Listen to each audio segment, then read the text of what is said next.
Whatever the occasion, effortless elegance is right this way.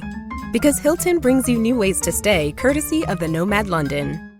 And it doesn't stop at award-winning dining in a space draped in velvet and illuminated by vintage chandeliers.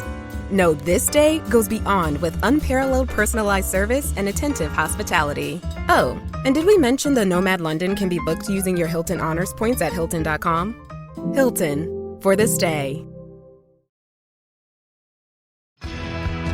You know that feeling when someone shows up for you just when you need it most? That's what Uber is all about. Not just a ride or dinner at your door. It's how Uber helps you show up for the moments that matter. Because showing up can turn a tough day around or make a good one even better. Whatever it is, big or small, Uber is on the way. So you can be on yours. Uber, on our way. Finding a new job is stressful. But with Indeed, it doesn't have to be.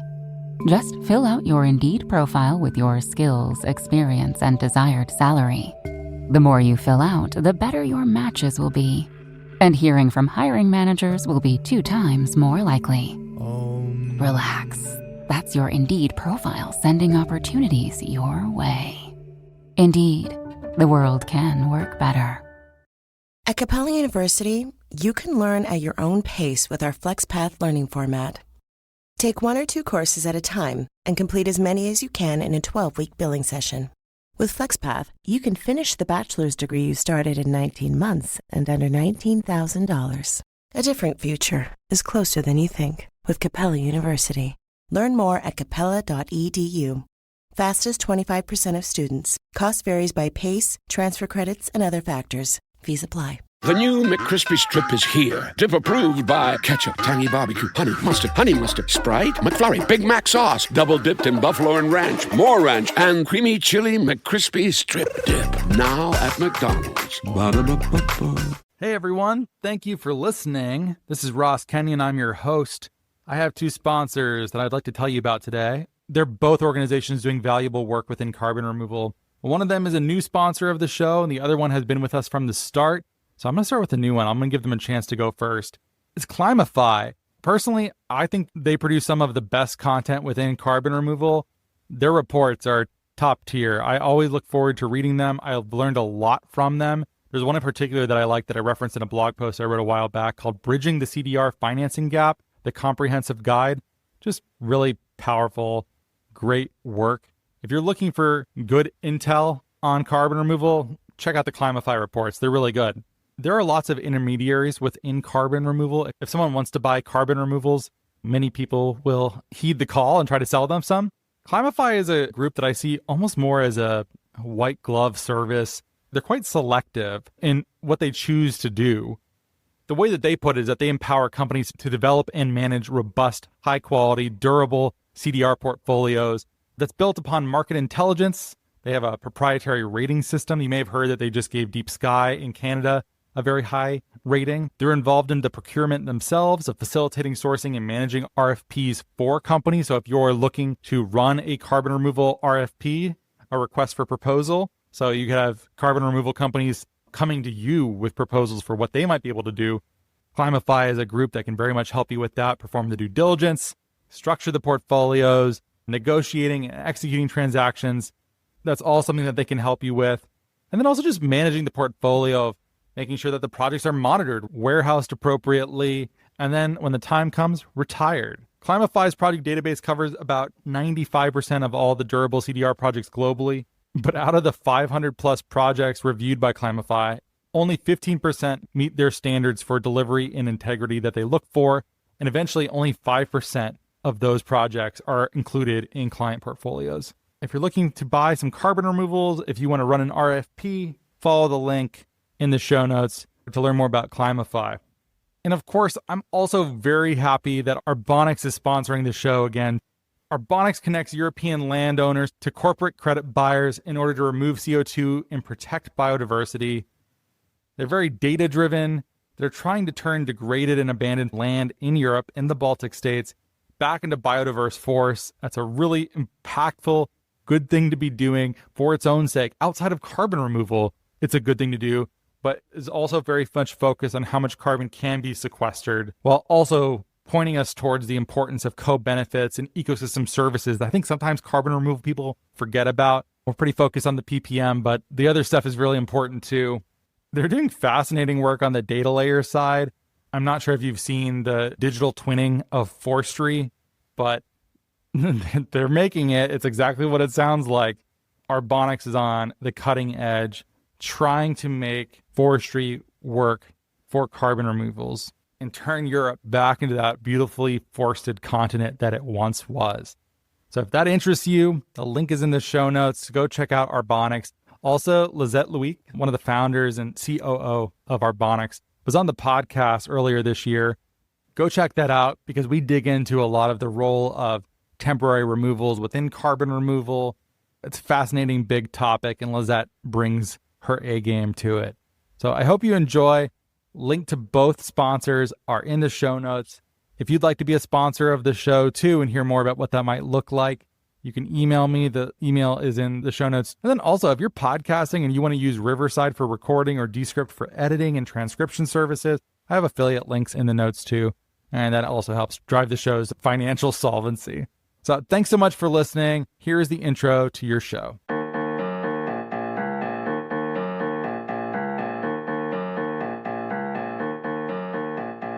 Hello, thanks for listening to Reversing Climate Change. This is a podcast about reversing climate change. It would be weird if it wasn't, I suppose. I'm the host, Ross Kenyon. I am a longtime carbon removal and climate tech entrepreneur. Been involved in this space for the better part of a decade. Seen some stuff. Happy to keep talking about it. It has not gotten less interesting to me as time has gone on. And there are not that many people more senior in terms of sheer longevity than myself. They are out there. They are the luminaries of the space. If you've been in carbon removal for that long, I tip my hat. Thanks for helping pave the way for the rest of us who followed in your footsteps. One of those people is my old friend, Dave Addison. Dave was an advisor of Nori from the very early days. Pretty sure we got connected with him because he knew Christophe Jaspe, one of Nori's co-founders, with me. And Dave has always been very involved.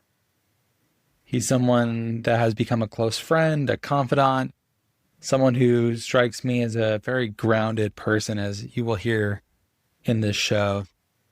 I like how reflective he is. He's a very careful person. Sometimes he ends up very conservative in ways that are charmingly British. We've been speaking quite a lot lately because his time at Virgin came to an end about a year ago. And like Dave, I haven't found a full-time position as of yet. Everything short of a full-time position has been terrific. I've learned a huge amount, had a lot of room to reflect upon my experience, figure out what I like to do, the kinds of people that I like to work with, and how I plug into the carbon removal and climate tech ecosystem. And Dave's been on a similar journey, so we've been supporting each other on that. Dave recently launched a consultancy called Planetary Practitioners. I'm proud of him for doing so. Dave is an amazing systems level thinker, someone with a lot of wisdom. And if you're looking for some help, particularly if you're in the UK and care about environmental goals, circular economy, carbon removal, any of those things, Dave is someone that you should know. You can go to a link in the show note to get in touch with Dave if you'd like to hire him for anything. So Dave's been writing and reflecting a lot recently, and we've been wanting to do another show together because he's co-hosted the show previously. I wanted him to reflect upon his experiences at the Virgin Earth Challenge, and having been in carbon removal for about 15 years, that's nearly double my experience, or pretty much is double my experience. Reflect on what it was like in the super early days of carbon removal and what he learned from the experience. And as someone that is as wise as Dave is, it will not surprise you to know that the lessons that he drew are primarily emotional. The 3 lessons that David shared with me is 1, curiosity goes a long way. 2, discipline 2, or discipline as well. It's weird with homophones like that. And 3, grace will help you stay the course. I think we expect advice to come in much more instrumental terms, and it might be a process of maturation to realize that much of the good advice that one needs is about how one carries oneself in the world. I asked recently in a poll on Spotify how people feel about shows that have more emotional content to them, and people seem to like them, which is nice. I know some of you listening prefer hardcore shows about tech and business news and policy, and I respect that too. If I didn't like doing shows on those things, I would not be doing them. But I don't want the show to only be on those topics because there's so much more to say. And there's a lot more to building an ecosystem than merely succeeding in those very straightforward kinds of ways. Dave's experience here and his reflections are a good example of why and how that way of being might be useful. It's less instrumental. It's less right over the plate than maybe other shows that we do. But sometimes you gotta get a little weird with it. That's all that I can say. It is necessary to sometimes get a little weird with it. So thank you for listening. I'm going to get to the show, but real quick pitch in case you haven't heard yet. For $5, you can become a paid subscriber of Reversing Climate Change. It gets you ad-free listening, so no Spotify-injected ads. You'll still hear the sponsorships from show sponsors that I read myself, but no programmatic ads. There's bonus content, stuff that doesn't make it into the main episode, but still good enough to publish. I think I'm going to do an entire second show with Dave because we had a false start where we recorded, I think, about 90 minutes. That's really good, but it ended up much too elliptical to just be a straightforward show. And that was before I made Dave narrow his list down to 3 core insights. So there's a lot more to say, and a lot of that content's really good. So I'm going to publish that too. You will get access to that as a paid subscriber. It's $5 a month. It's a market signal that makes me know that there are people out there who are super fans who really care about this show. And by the way, if you are a super fan of the show, feel free to send me a note. If there's things that you like about the show that you want me to do more of, if you have feedback, feel free to email me. That is listed in the show notes too. And there's a bunch of other ways you can support the show, like giving Reversing Climate Change a great rating or review on Apple Podcasts or Spotify. If you want to podcast yourself using Riverside and Descript, I have affiliate links in the show notes as well. If you're looking for office space and you'd like to be at 90 in San Francisco or Seattle, and I imagine other cities too before too long, there's a link in there too. Thanks so much for listening. Here is your show with Dave Addison. Vitamin Water Zero Sugar has great taste, zero BS, and obviously zero sugar. For those with zero room in their calendar, zero patience for slow walkers, those who get 0 hours of sleep on a Saturday night, have zero filter, zero given, and zero interest in grabbing a plain, boring water. Grab a delicious Vitamin Water Zero Sugar today. Switch to Verizon Business and get more from your internet without paying more for your internet. Get LTE Business Internet starting at $39 a month when paired with select business mobile plans. That's unlimited data, and with it, unlimited possibilities. Start saving today with Verizon Business, ranked #1 in small business internet customer satisfaction by J.D. Power. Starting price for 25 megabits per second LTE internet plan with smartphone plan savings, plus taxes, fees, and economic adjustment charge. Terms apply. For J.D. Power 2024 award information, visit jdpower.com/awards. This episode is brought to you by Temptations Cat Treats. Your cat will come running for the perfectly irresistible Temptations Creamy Puree and Temptations Lickable Spoon Cat Treats. The best time to feed lickable cat treats to your cat is anytime. Feed by hand for a playful moment, in a bowl for a creamy treat, or as a topper to make mealtime fun. Visit TemptationsTreats.com to learn more.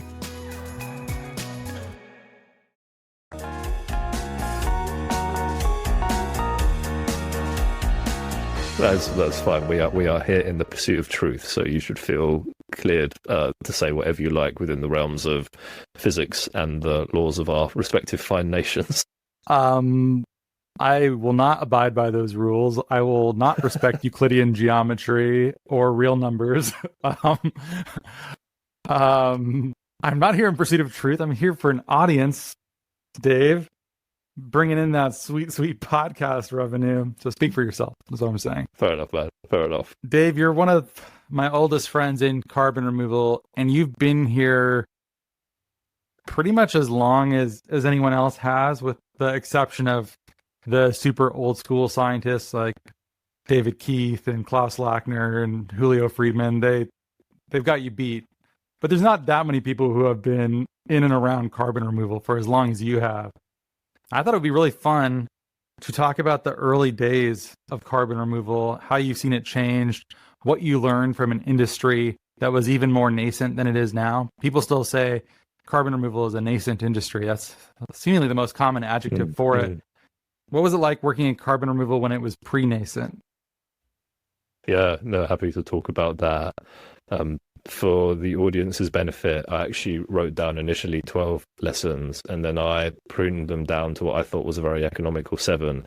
And then Ross made me cut them even further, everybody, into just 3. So, we'll go through those. This is one of the best lessons I've heard. I think I got this from my former colleague, Heidi at Nori. She passes along for copywriting. One of the key lessons is that more reasons is dilutive. And it brings the average down. And whatever you feel like you have to say in 12 or 7 or however many things you have, I find I haven't felt things were missing when I've cut out. I've often felt lighter on my feet. I've been like, oh, this is actually the most important things here. And those other things were unnecessary adornments that, for the ease of reading, listening, wasn't necessary. I don't know. Maybe it's useful color. In any case, there's a bonus episode related to this where the musings get obscure. All errata will end up in there. So if you want extra Dave lessons beyond the core 3, they exist. We're just like the kind of people that I think if you turn the recording on, or even without it, we will just go until our spouses are yelling at us to get off the damn phone. Or there's a meeting that we're late for. I think that's just kind of how we operate. Yeah, I can confirm, and it's fair enough. I think, especially with this audience, I think if someone's already got into the Reversing Climate Change podcast, you'd hope that their interest is already slightly peaked. So we can keep it tight. Yeah, well, you give me confusing feedback where someone else's feedback, whom I greatly trust, and another good friend of mine, he's often on me to make shorter episodes because he likes to digest them on the go. He doesn't necessarily need 90 minutes of blather. But you're the opposite. I almost feel like, how long can this go? Can I make a day of this? Right. Yeah, no, I think you're unusual in that way, though. Yeah, well, maybe, we can kind of get into we're already talking about it, aren't we? We all get into the practicalities, dear listener. I'm not sure I was always like this, because I feel like in the really early days for me, of carbon removal, which is spring 2010, I kind of, maybe I was wrong, maybe this is not correct, but I kind of feel like I would come into it and go, this thing is important, here's what we need to do next, can we go do it? And I feel like sometimes, at least I found, when you're sort of when a conversation was quite early and it was quite technical and you had to sort of argue the case, I often just found it getting more drawn out. And before I knew it, I'd sort of turn around and be speaking in highly caveated paragraphs rather than sentences, and I'm not entirely sure how it happened. I'm not entirely sure I always used to speak that way.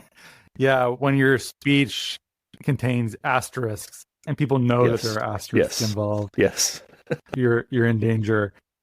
But also, that's just how it goes. I saw Robert Hoagland published a piece recently that's talking about the various purposes to which carbon removal should be used and how people often mix them without realizing them. I think being able to give enough space to explore, rather than there's only one story, it turns out there's several stories that have some amount of overlap.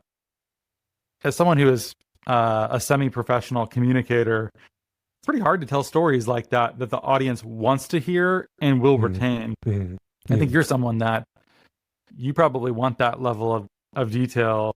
Most people are just looking for the quick and dirty, get on to the next thing too. Well, we probably all are like that. There's probably parts in your life where you're just like, I don't care. Tell me the simple story. Yeah, like, if you're looking how to do a particular bit of DIY and the person's giving some context about the place of the world they're in, you're like, I mean, it sounds cool, but yeah, no, I get all that. I think especially on the more practical side of carbon removal, fair enough. So if you like... Or recipes online, that's another place where it exists. Yeah, and, so yeah, fair enough. And, I think when I was on the learning curve as well, I think I was definitely just trying to make sense of everything. So that's very fair. If you like, I could summarize the 3 main themes and then we can go into each of them. Back leading, but it's okay. So, number 1 was curiosity goes a long way. Number 2 was discipline too goes a long way. And the third one was grace will help you just keep moving forward and stay the course. And then I just put down some notes that we can have like I think they call it in the academic world, a semi-structured conversation around those themes, if that sounds all right. Sounds great. I was talking about this with you before the show started, that what I liked about your presentation of these lessons is that it's very much you. I could pull this out of a lineup for sure. No, this was Dave Addison wrote this. I think a lot of other people I could ask about this would say something focused on the non-emotional components of the work. It would, and less about the way in which we approach things, understand them, how open or unopen our hearts are to new information and to learning. I think it'd be much more like focus on unit economics. Tailor your project to get the big offtake. And that would be a good show too. That's actually really valuable information as well. That's not to disparage that, but it's also just not Addisonian. And so I like the rule that I know is that whatever you do should be unapologetically yourself. And this is absolutely Addisonian. It's Dave Addison distilled into 3 key lessons. For better or for worse. Apologies if you hear a squeaking chair as I recoil in reaction to your comments, by the way.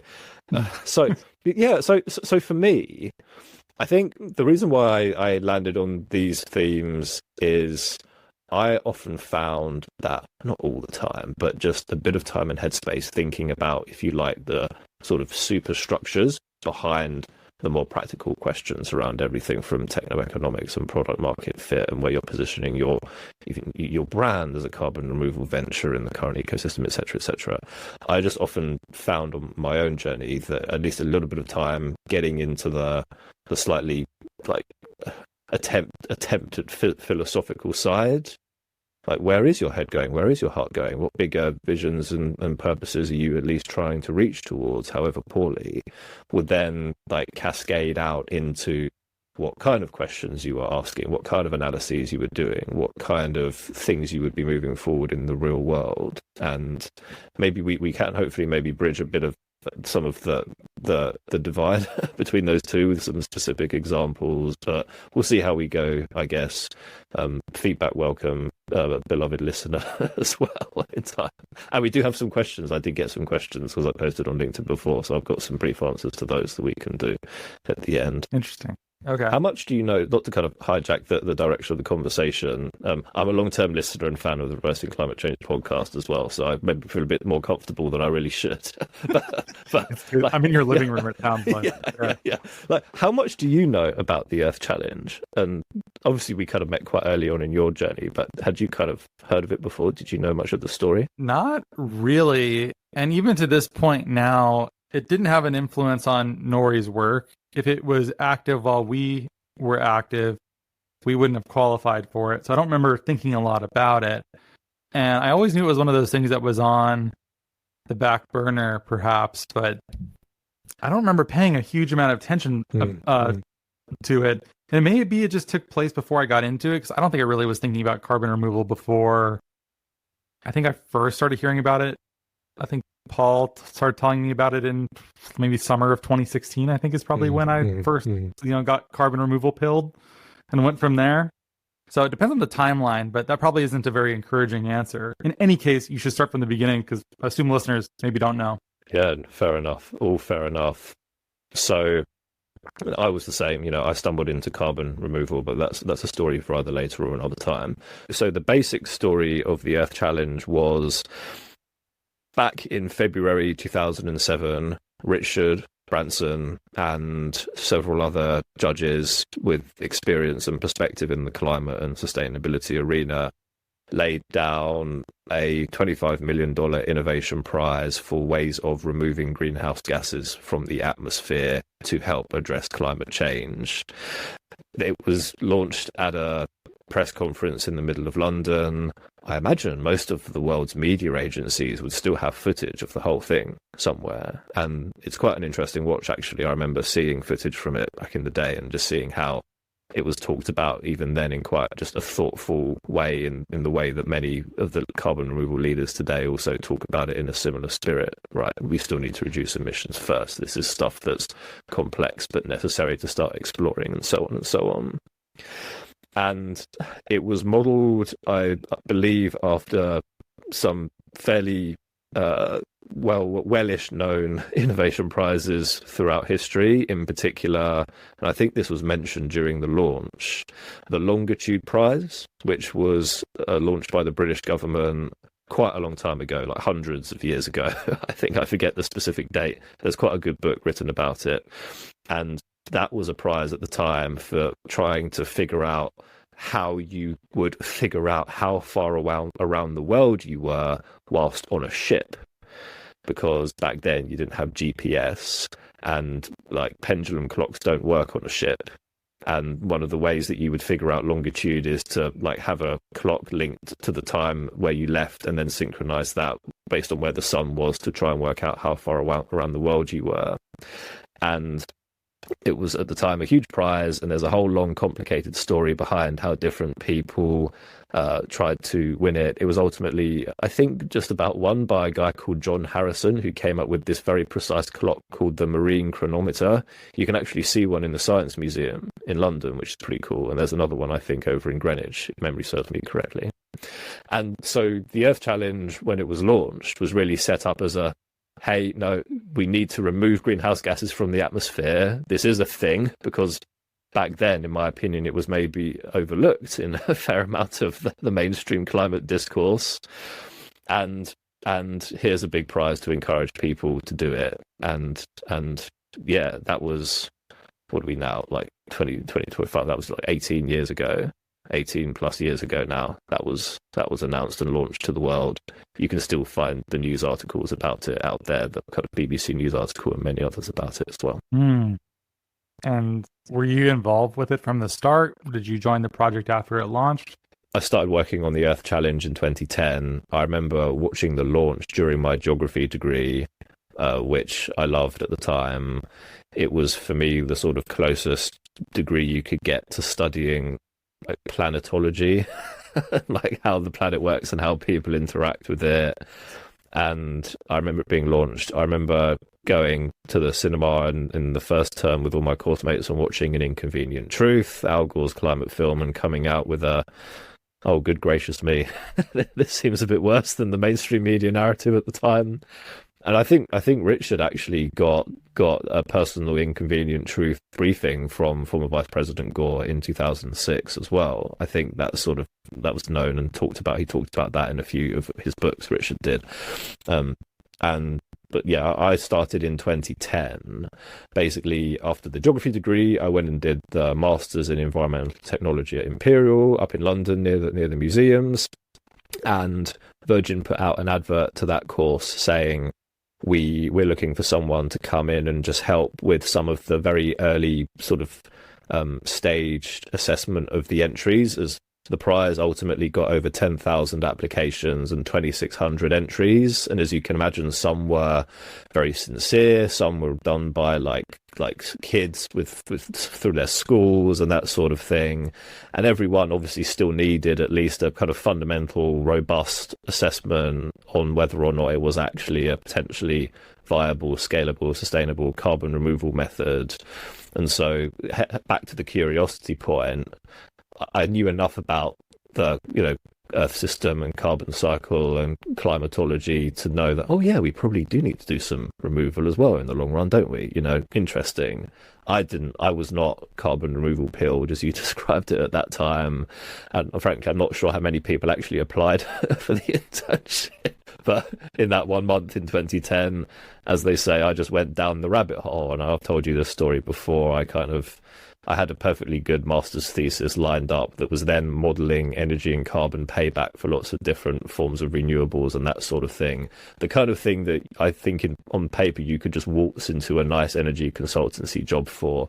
And I'm not sure whether or not this is ultimately a good idea, but I kind of threw that out the window because I remember going to some of my supervisors and professors and saying, like, there's too much carbon in the air and we need to do lots of mitigation, but we're probably going to need to take some out as well. And there's this whole 350 ppm paper that NASA climate scientist Jim Hansen wrote with many people, and there's this whole academic conversation around geoengineering, and the wider climate movement doesn't really seem to be engaging with the area, or maybe even treats it like a taboo.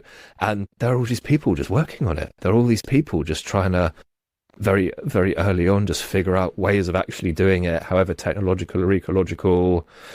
I'm kind of thinking maybe I should just try and do a master's thesis that gives me an excuse to get my head around it all and at least try and vaguely ask the questions around how might you actually sustainably scale this in a way that is aligned with the sustainable development of humankind and responsible collective looking after various planetary systems and so on and so on.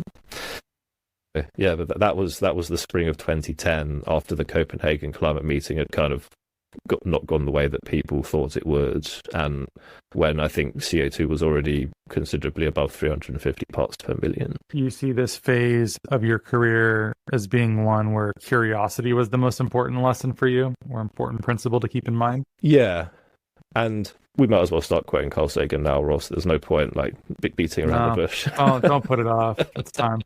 Carl Sagan had a line to the effect of, I think I'm paraphrasing, you should always be open-minded, but not so open-minded or your common sense falls out. And actually, even just sat there helping screen a lot of the entries to the Earth Challenge. Obviously, there were some in the different categories of carbon removal that we all know and love today. There would be others that were, again, written by a kid somewhere and sent in by their parents. And it wasn't a very credible, carbon removal venture, but it was still just so awesome to see, and there were quite a lot of those.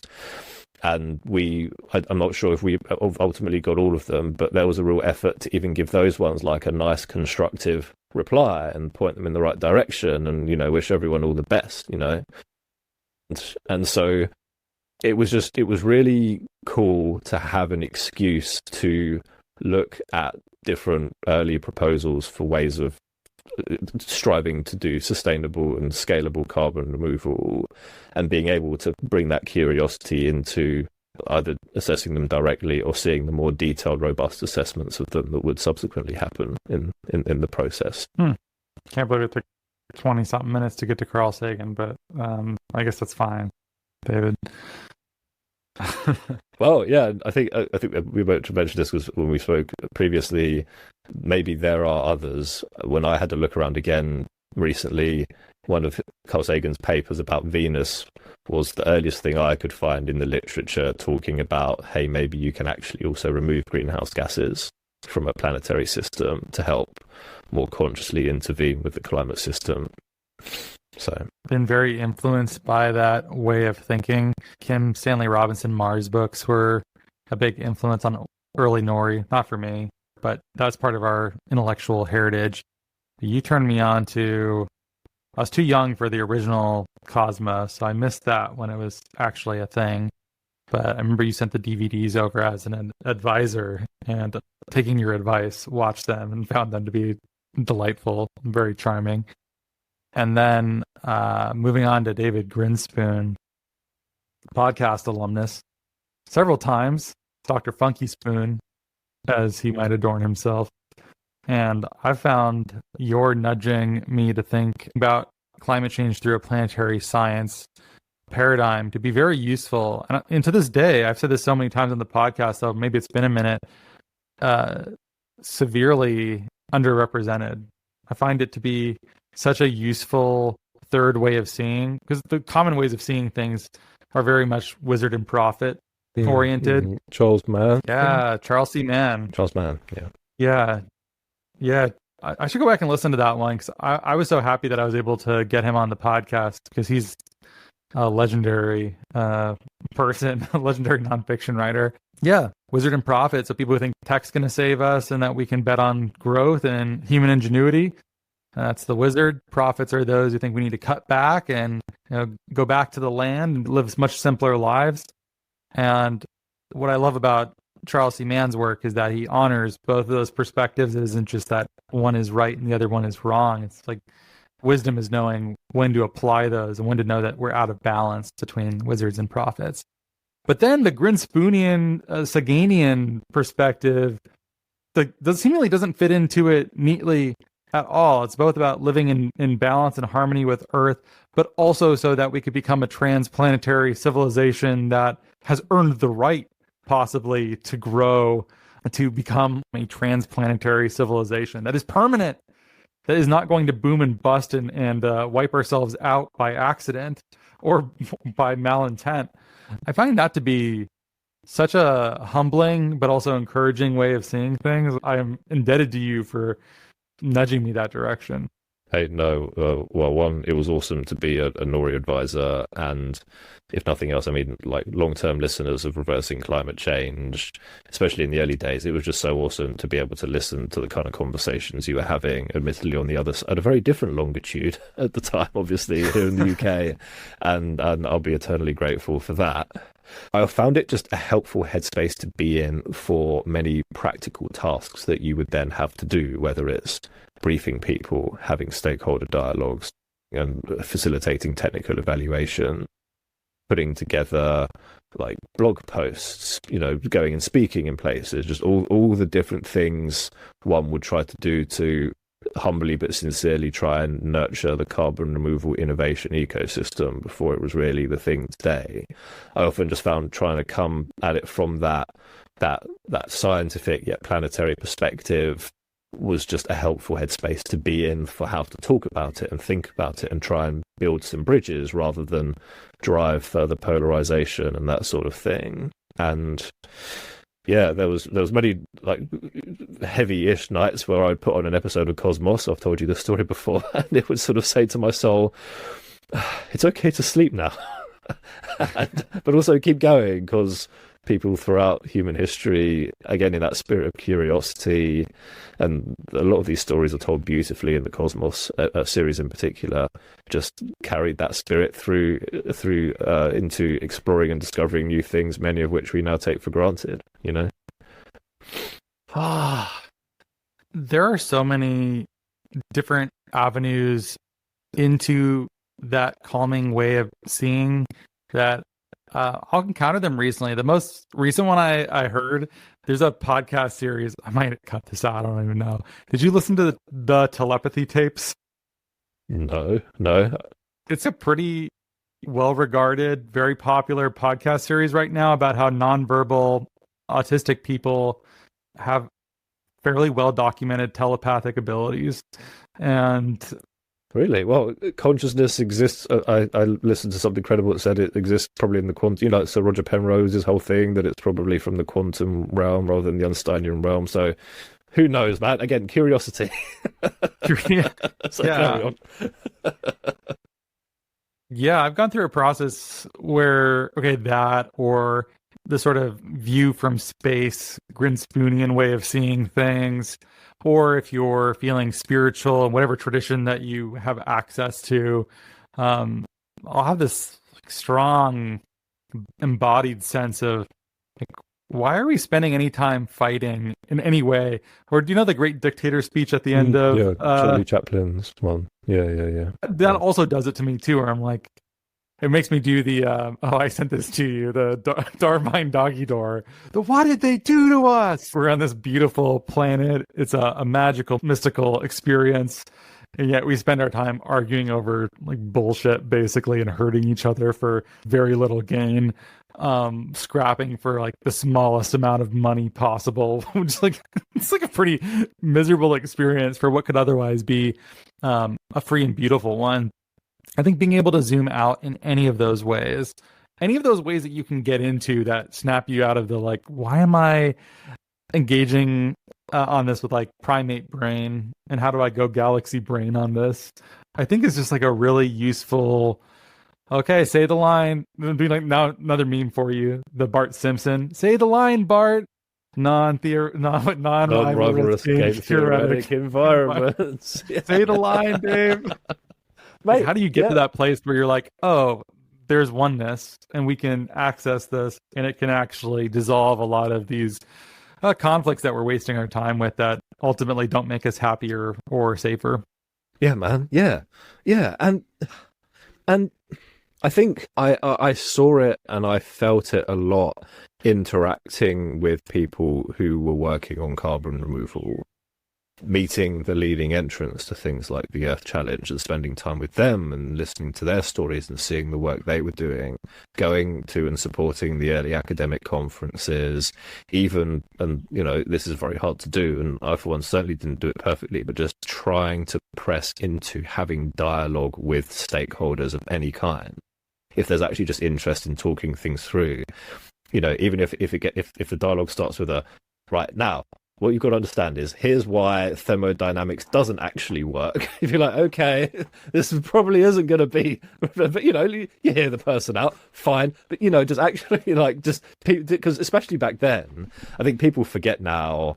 Like carbon removal was firmly under the umbrella term of geoengineering, which a friend at the Royal Society at the time, I remember saying, you know, that they said it's very hard to say anything under that rubric that's both true and useful. You know, interesting. And you know, even like if would a very, you know, some of the heaviest bits of the 20th century totalitarian regimes, would that be social geoengineering, like a large deliberate intervention in a human system? It's hard to, you know, it's hard to grapple with. Yeah, there's lots of very important things underneath it, obviously, and even back then, just really trying to say, hey, yeah, but also, like, trees are really great, and this living Earth system, through everything, and this is well-covered terrain on reversing climate change, obviously, but, you know, through like everything from mountains to the little coccolithophores that make up the chalk cliffs in the UK. Like, there's so many historic examples. Even whales, whale carbon. You've done episodes on like the whale carbon, haven't you? Whales are awesome, yeah. You know, like there's all this precedent for it, and it really just again presses into these questions of, well, like, what does it mean to be a living planet, and what this is I think David Grinstein said this on this podcast. You know, what does it mean to try and think about how we interact with this world and each other more gracefully, and then whatever decision you're making at the time, practically in a carbon removal venture or initiative or program or whatever, like, what does it look like to try and express that through whatever strategic or tactical decision you have to make at the time? And again, I don't kind of want to kind of maybe perhaps dwell on that too heavily, but again, on that point of curiosity, I often find it quite a helpful headspace to be in. You know, like Jim Lovelock, the Earth scientist, passed away on his 103rd birthday. He said, you know, science is iterating towards the truth. You know, it's not just suddenly getting there. And I often found myself prompted to think about that sort of thing getting to know and being inspired by a lot of the early people working on different elements of the carbon removal landscape, if that makes sense. It does make sense. It represents the curiosity angle here so strongly. It's funny that a lot of the things being referenced right now, both by you and I, at least for me, confirm or disconfirm this from your perspective. The references that I'm making grow out of my college dorm room experience, basically. Like, I'm really close to referencing Bill Hicks. Do you know him, by the way? Philosopher, a comedian, philosophical. I'm sure you would love being called a philosopher, but he's sort of like the next generation of George Carlin style anti-authoritarian, left of center comedy, vicious.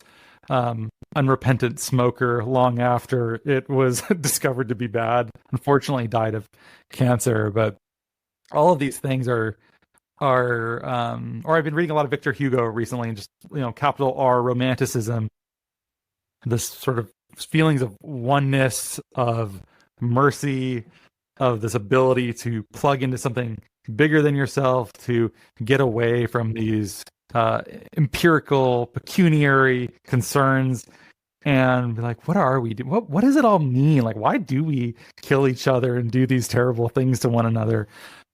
And what I'm leading to here is that you need discipline too. Yes, and I imagine yes. you counterpoise these, because discipline and curiosity, it's sort of wiggly brain versus linear brain is kind of how I understood your intent here. Maybe I'm reading too much into it. You can correct me. Yeah, nice. But... Good segue as well. Yeah. I was in the same spirit for sure. So that's the second of the 3 points was discipline will also help, and that's really because just like in any journey, some bits will be really hard. Some bits will be really hard. There'll be misunderstandings. There'll be things that you get wrong. There'll be honest mistakes. There'll be times when we fall short. And again, on my own journey, I would see examples where people took ownership of those, stayed humble, even if they were clearly going through something just emotionally or psychologically quite heavy, were still able to lead and explain what the immediate objective was in that context and move forward towards it. Choosing the path of peace building rather than just fanning the flames if there's a highly spirited conversation, not simple, not easy. Again, Carl Sagan, we accumulated dangerous evolutionary baggage, and I saw both in my own journey and journeying with others that, and we wrote some notes on this, like leadership, strategy, and tactics are trainable skills. Just how you can train to be a commercial pilot or a surgeon or a medical practitioner or whatever, you can train in leadership. And there are certain, I think, kind of, again, back to the sort of game theoretically, like evolutionarily, socially, ways of just helping others and serving and bearing that responsibility. And I think often the thing that, if I could have a billboard, not that anyone would care, that I would say on it, is just like, have the vision, have the curiosity, but also just have the discipline, like even little things such as just take time, if you can, like, do whatever you can based on your own, physical abilities from an inclusive perspective, but just take time to take exercise, just have time to focus on that side of physical wellness, because for me, I always found it helped with like mental clarity and patience and that sort of thing. I think it also applies a lot from a inclusion perspective, and just again having conversations with different stakeholders, being able to just stay focused on building bridges and building understanding and really hearing what the person's saying, even if, naming no names, pointing at myself, they might go on in a couple of different tangents and caveats. Just listen, Matt. Just listen. Like, write some notes. Like, just so even on those fronts, I think it's just really important to focus on cultivating that self-discipline rather than, for example, relying maybe too much on motivation, because that can kind of ebb and flow, especially in heavier moments. You've been a good encouragement for me on that. I'm prone to periods of dissolution where I'm feeling depressed and grumpy, and my first instinct is not, well, pull your socks on. I wouldn't say that anyways because I'm an American, but neither do we. We're not all in Mary Poppins anymore. Oh, okay. Sorry, do not say a mean word about Julie Andrews. Yeah. Oh, it's a great film. It is a great film, but sorry, I interrupted. Carry on. No, that's okay. My instinct is less Julie Andrews and more like becoming a minor character in a Tom Waits song, who's just sort of like a barfly at the bottom of society, who's just like rotting in public sight. And I always appreciate that, because we're talking about different kinds of discipline here too. It's not just discipline in your thinking to counterpoise against the sort of open-ended view from space. What if consciousness is a field rather than something that emerges from individual brains, blah, blah, blah. Stuff that, it's easy to make wrong turns there and end up like way out to sea in places where you're like, I don't know what reality even is. It's good to go there sometimes. You have to. If you don't, I think you get too linear and you lose out on a lot of what makes this world so bizarre. Yeah. So it's like, but discipline of being able to rein that in some too, but also just personal discipline. I think this field is so hard. There are various fields that I've interviewed for jobs in recently where I've heard it's like, oh, we have a product customers like, and your job would be to help other customers find it and then make them buy it. You're like, wow, that sounds so remarkably easy relative to carbon removal, where you have to know policy, science, be halfway decent at business, a bunch of other weird skills. Translating science into commercial applications, super hard. I just like to focus though on, as Reddit likes to say, lawyer up and hit the gym. That's what you got to do. That's yes. Well, be legally disciplined as far as being squared away against like policy and rule of law and everything. Like there's a line in Ministry for the Future, isn't there, where I think Kim Stanley Robinson says, "These are the tools we have. Like we need to work with those." And fair enough. I also think a kind of subcategory of sustainable development goal should be everyone should have the same access of legal support that you tend to have in like large corporations and stuff, just because that world, I didn't get taught any of that at school, but we can have a whole other conversation about that whole kind of sphere. This joke is just like, it's advice for people getting divorced, basically. Like relationship not going well, even there, lawyer up. My one contribution to the world maybe is I don't mind sharing this story. Maybe you can put this in the bonus episode. I don't think my better half would mind me saying this. I developed a divorce prevention system modeled after the DEFCON nuclear war prevention thing called DivCon, where you have like a general readiness, do the dishwasher, be kind, don't be too much of an idiot, and then you can, like, depending on if you screw up, you can escalate, like, hey man, I can't come out today, I'm on like a DivCon 3, sorry, I need to like take some corrective measures to de-escalate. It's worked for me so far. Love you, dear, if you're listening.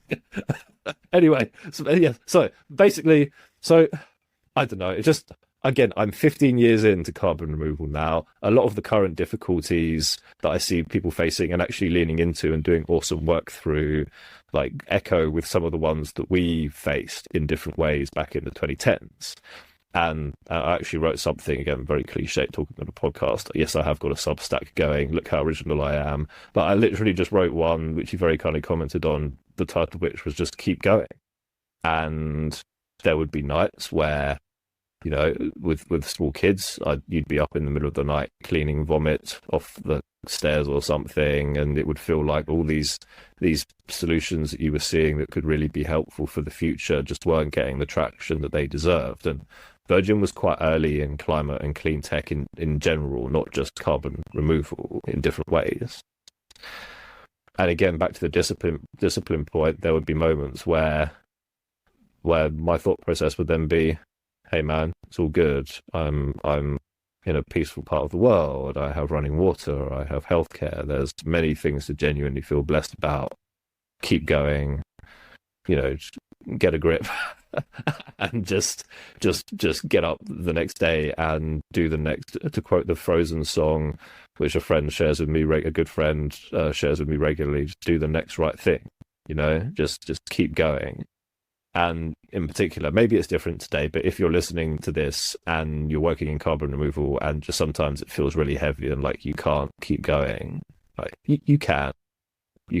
Like if I can, you can. Like there are people out there that even if they don't know you, they appreciate what you're doing. Don't underestimate the things that you're trying to bring into the world. We can get onto the final point of grace in a little bit, but just keep going. Like the world is better with you in it.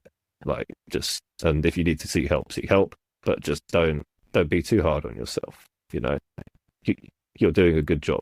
Nobody's perfect, least of all me, but just keep going.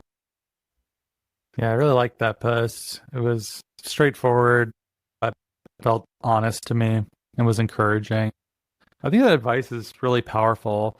I met someone randomly recently. It was kind of one of those things where you're like sitting on a bus bench and someone just starts talking to you, basically. And this person was telling me about how he had been to prison. He didn't explain why. I think it was something driving related. I imagine it was maybe a DUI or something. Got into an accident and ended up in jail. And sort of out of nowhere, he's like, "Don't kill yourself if you go to prison. It's not so bad." And I learned a lot and grew from it. And it's okay. And it's good to remember that things are going to just be okay. And I was really taken aback and moved by it because it was said apropos almost of nothing. And it was such a beautiful sentiment where I imagine people just think when bad things happen, their life is over and it's not worth continuing. And sometimes that simple message of keep going can be deceptively powerful and just a genuinely moving thing to say to someone. Yeah, and again, I can only speak directly to my own journey, of course, but carbon removal in the early 2010s was often a much more like hostile space to be in. There were people that got death threats by virtue of it sort of being packaged as this sort of like, dystopian Ridley Scott alien film, kind of nightmarish, grotesque sort of Black Mirror thing. And any technology, use this analogy, as Carl Sagan's one all the time, you can use a rocket motor to launch a space probe or a weapon of mass destruction. And actually, if you go to the Science Museum, you can see the V2 rocket motor next to some of the stages from the Apollo project, for example, right? To very vividly portray that. Are they next to each other, hoping you will make that connection? Yeah. Cool. I think so. And that's true for most forms of engineered systems and technology broadly defined, whether social or physical or whatever, hardware, software, and so on and so on. Just like, even back then, you had to have a bit of courage, even if you had to just accept that you might be someone that was on a harder path rather than an easier one. And for me, there would be moments that were quite like psychologically painful. No small violins. I had like several years as well where after some kind of impromptu health scares that turned out to be okay, I just kept getting like different forms of chronic pain that just wouldn't go away, and having a bunch of tests, which again I was very grateful for. I kept having different types of recurring nightmares about catastrophic climate related things, both planetary level and kind of individual. I won't share specifics because I don't want to kind of transmit them, if you like, but I would often like wake up sweating or screaming and stuff. And for me, not just thinking about all the awesome people I got to know who were working on actual just really cool things, however imperfectly, and also thinking about just how many like awesome human beings I got to know across so many different places. Like you said, I've met people who've served time, I've met people who've been in just desperate poverty, just so many different backgrounds. And I took such inspiration from that. And at the moment, not to kind of jump ahead a little bit, but for me right now, especially having after left Virgin last year, it seems that there's so much potential to press into the areas of like social sustainability, innovation, broadly defined, and change that just help feed in, just as like carbon removal once felt like this sort of impossible, why would you even do it kind of way that might actually in the long term be able to bring some healing to bits of the climate system that can be healed. Obviously various consequences are irreversible, right? I fully acknowledge that, right? But like there are other bits from a wider planetary perspective where you maybe do want to try and bring some restoration, mitigation, adaptation, restoration. I kind of feel the same way about, say, you put efforts for a safe and just future broadly defined into climate, nature, and people. The people side, I met so many people where I thought, if you could have a role as like a person working in a awesome, like, just imagine, what you say, Wave of Magic 1, like awesomely designed and run collectively, like air capture plant or a regenerative agricultural system, or work as a tradesperson using carbon negative cement or whatever. Like, I could just imagine this person as having the most awesome time doing that and finding a bit more peace and finding a bit more purpose. And that's something that's quite front of mind with me at the moment, although at a very early stage. But yeah, just keep going, even if it sucks and you're miserable and it feels like there's no hope at all in your little storm and corner of the world right now. if nothing else, just keep going. Just keep going. Even if it sucks, just keep going. Hey, it's Bill Simmons from the Bill Simmons Podcast. The NBA playoffs are here, and Michelob Ultra is getting you closer to the game than ever with courtside seats and more. Enter now at MichelobUltra.com/courtside. Michelob Ultra Superior Access Courtside 2024 to 2025 sweepstakes. No purchase necessary. Open to U.S. residents 21 or older. Ends on July 1st, 2025. Multiple entry periods. Visit MichelobUltra.com/superior access/courtside for free entry deadlines and official rules. Message and data rates may apply. Void where prohibited. It's summer. Time to enjoy long days, lazy nights, and great food. Because Uber Eats has deals all summer long. So, when hunger strikes, don't sweat it. Delicious deals are just a tap away on Uber Eats. Enjoy all your favorite grocery items delivered straight to you. Get ice cream, soda, and snacks from your favorite stores like Wegmans and CVS and make the most of every moment. Now that sounds like a good summer. Order now on Uber Eats. Terms apply. Product availability varies by region. See app for details. Hey, Fidelity. How can I remember to invest every month? With the Fidelity app, you can choose a schedule and set up recurring investments in stocks and ETFs. Oh, that sounds easier than I thought. You got this. Yeah, I do. Now, where did I put my keys? You will find them where you left them. Investing involves risk, including risk of loss. Fidelity Brokerage Services, LLC, member NYSE, SIPC.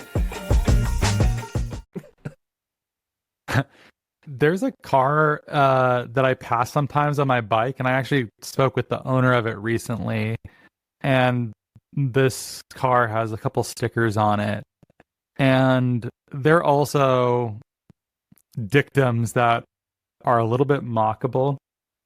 They're very 12-steppy. I imagine this person has a chip on him. And the two bumper stickers say, "Relax, God's in charge," and "Gratitude is the attitude." And I saw him messing around with it when I was riding by recently, and I stopped and I love your bumper stickers. I find them so encouraging. I love how earnest they are. If I put on a bumper sticker, I'd be trying to make it witty or perfectly beautiful. I love that these stock phrases that I imagine come from the 12-step program they just, it works. There's no artifice to it. And I find things like that, if you can allow yourself to be earnest and vulnerable in a way where even, unremarkable sayings like this can become remarkable, I find to be an amazing use of poetic language. Hey man, fair enough. If you're grinding through an LCA or MRV or application, fair enough, man. Just keep on keeping on. But yeah, for sure. Shall we maybe at this point kind of slightly clumsily segue into the third and final? Oh, I thought we were already. Oh, sorry. Yes. Are we not? Basically, yeah. So grace. Okay, we'll carry on then. I thought we were already talking about grace. Yeah. Grace to others and yourself. Again, for me, some bits noting a huge amount of blessings and privileges. Some bits, especially in the early days, felt incredibly morally heavy. And I think maybe lots of different people working on purpose-driven stuff, big and small, where you're just trying to help something else and you feel like you wish you could do more but can't for various reasons. Including one's own falling short, thinking, oh, could I have said that better? Was that the right decision? And so on and so on. It can just feel very morally heavy, and I still just again strongly feel through different frames and rubrics that grace is very important. As a more practical example, I mean, I've told you this, we talked about this before.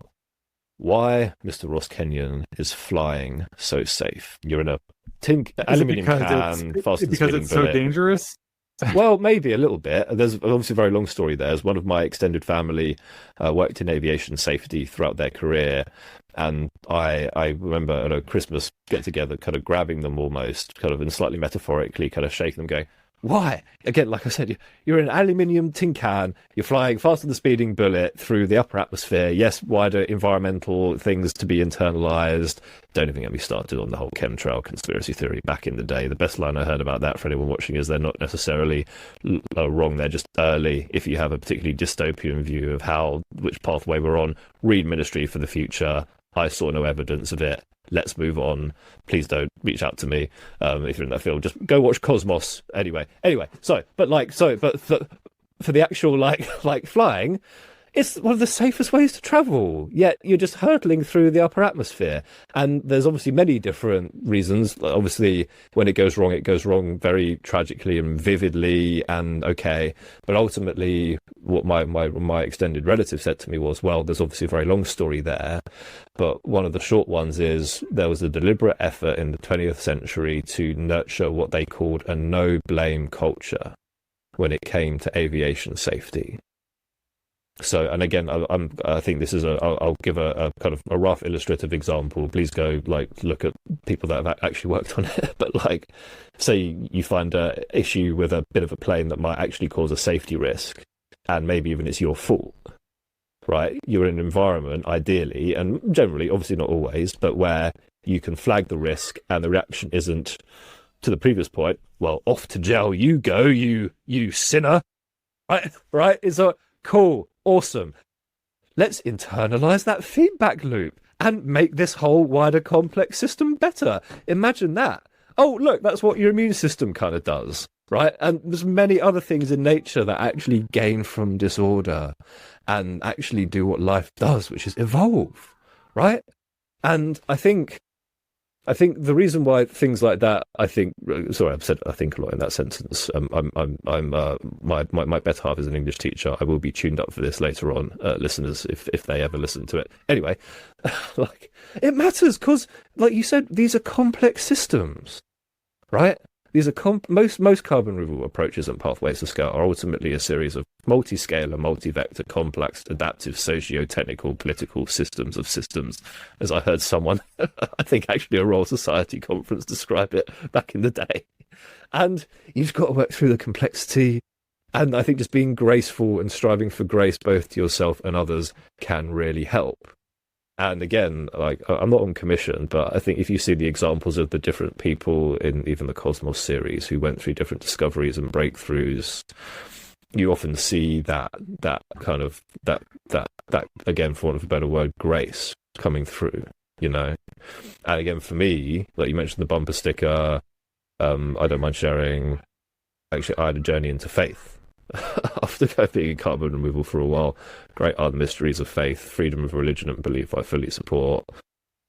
And I know I joined a podcast before where we talked about black holes, climate and Christianity, I think. And for me, I'm really grateful for the church that I go to. It welcomes everybody. It's just, I can't say anything else. That it's just such a lovely group of human beings from so many different backgrounds and perspectives and journeys. And I was actually there yesterday, and that grace, that collective grace of different human beings felt just really palpable. And I think figures like Christ, for example, for me, you see as a very strong, vivid, cosmic reflection of that grace, And again, not here to convert anybody. Even you, Ross, as we are different denominations. That would be an ecumenical matter for any Father Ted fans in the UK. Anyway, the basic point is, I think that grace really matters. And even if you're the sort of, ardent atheist, consider what people like Andrian write in Cosmos about science being like the pursuit of love and tenderness and just a love for the cosmos and each other. And she writes like the scientific approach to nature and my understanding of love are the same. Never stop daring to go deeper and reach higher, and so on and so on. So beautiful thoughts, Dave. Several different things to say about it. As we come near the conclusion, one thing I might say on grace as a reaction to your sentiments on it is I've seen much of my development up to this point in my life is that of acquiring knowledge, trying to read a lot, read very widely. And as I've gone on, I've changed from a goal of acquiring knowledge to wisdom. I'd like to be someone that others look at and say, that person looks like someone who is at home on Earth. They are happy to be here, and they are naturally here. And I don't think I'm there. I don't even know that I'm super close to that. But You know, when you meet someone and they give you that feeling, you're like, they've got it figured out. I can't exactly tell you why, but they're not full of struggle or acquisitiveness for knowledge or for status or something else. They're just contentedly placed here upon the earth. They walk lightly upon it and with grace. And I think that's a goal to strive for. Unfortunately, it seems like life is always nipping at your heels to go and do something, to give more, and it's hard to maintain grace when we're also harried. I can't tell if that's a result of our political economy and the time in which we live, or if even if you talk to a peasant, they might feel like, oh, I got to plow the fields and my wife's. I'm trying to go medieval peasant here. I'm just gonna skip that. My wife. Yeah. This is too stupid. You can keep it. I don't mind if you keep it in. You have the aircraft on that front. Sorry, I interrupted. I have the controls. That's what I'm saying. Yeah. You should watch, by the way, season 2 of The Rehearsal. Yeah. Oh, good gracious me. So all these kind of big metaphysical reflections for me, I always tried to carry them into actually doing the work that was in front of me and our team at the time, right? And so for me, again, I think that there are important bridges, for want of a better phrase, between these worlds, and I hope that if you're working in carbon removal today, and it feels hard, or it feels scary, or it feels uncertain, at least I found the kind of resources and framings that I've shared here to be helpful in just navigating through it at that time. I think basically, hopefully in time, maybe even, I was talking to someone recently, a mutual friend, I won't name them as I'm not sure how public they are, but hi, if they're listening, who was thinking about even just like writing a history of carbon removal would look like. I think there is room to go into a lot of detail. You know how, like, when you listen to Moby Dick, he just goes into a lot of detail about whales and stuff. Like, well, yeah, there's a room for the unabridged version. But for now, the point is, just try and. For me, I found that things that spoke to that curiosity, that discipline, and that grace were then helpful to go and do whatever work was needed at that time to either help try and make carbon removal become a sustainable thing in the right direction, and the general work I did in the head office of Virgin, just trying to start new businesses, help existing businesses evolve, and generally try and change things sincerely and humbly but sincerely for the better. I just found it a very helpful set of inspiring bits of headspaces to be in. Maybe, just to sort of again, yank the controls from you and round up.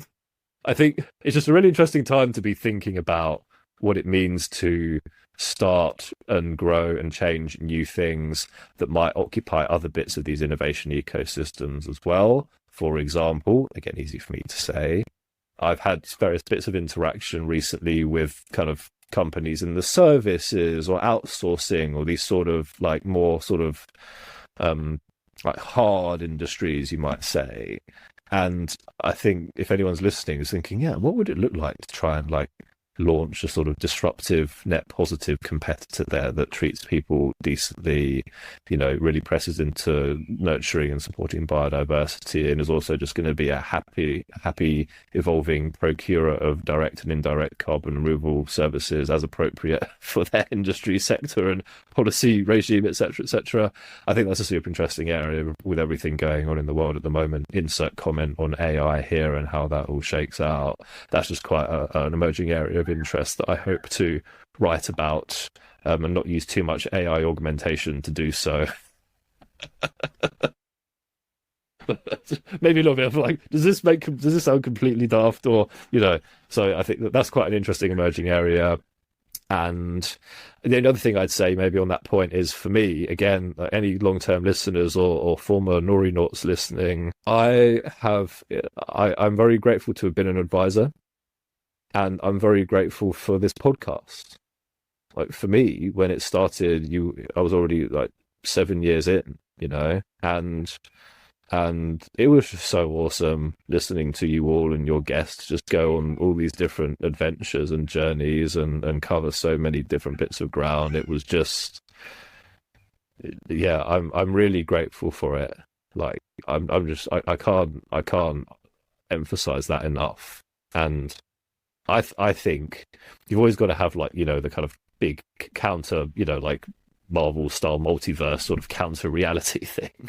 Other brands are available, but, you know, like I just wonder and think about how many seeds you will help plant, however directly or indirectly, you know. And I, for one, am grateful for that.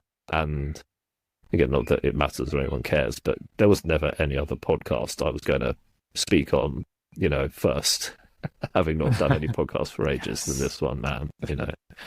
So, but yeah, I'm happy to just chat to people, try and be a good guest, and just keep moving forward on those other areas. And I think it's quite a difficult time for many people at the moment. Like I left Virgin during a restructuring last year. I think certain bits of the job search market at the moment are just plainly absurd. And I think there's a lot of innovation needed there as well, man, for people around the world to just help so many folks get decent jobs and just there's such an interesting area to be pressing into there. And I'll be trying to write more coherently about that and collaborate and link up with others on that front in time as well. But yeah, any final questions? I could answer I got a few questions. I posted on LinkedIn before if everyone had any questions, and I can give some quick answers to those from a you know, tidy up perspective. Yeah, I have them pulled up here. So it looks like there's 3 of them. Yeah. And, yeah, me too. There are more notes to yourself than what I know. The first one just says, "Went out." Sorry. What? That was what, Mike? Sorry. This was someone asked, when will the episode be out? And the answer is now, if you're listening to it. So there you go. There's that one. One was on how should people think about Scope 4, which is essentially, I believe, a broad term for, you know, how do you document other bits of kind of proactive good that you're trying to do from an environmental perspective. I think it should be included, but it depends on the context. You know, if you want to include it in your reporting for some initial good you're doing, great. I think from a carbon accounting perspective, it gets a bit more complicated. And the final one was someone working on a sort of innovative approach and how to get support. I think these days, just find some support near you, right? If you're actually working on some hardware or even some software, all the different accelerators and support programs and investors and communities and movements, there's so much awesome stuff out there. If it's carbon removal, and not on commission, but I'm a long-term air miners fan.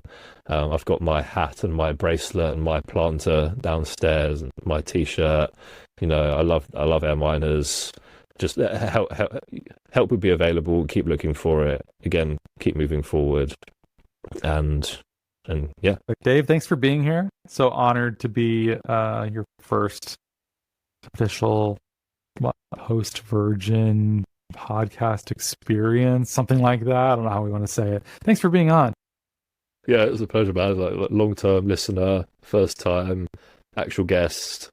Extremely honored to be in very good company with a lot of your previous guests and interviewees, and just, yeah, keep on keeping on as well, man. Like, I love this podcast. I'm a happy subscriber, and I hope to be for the rest of my days.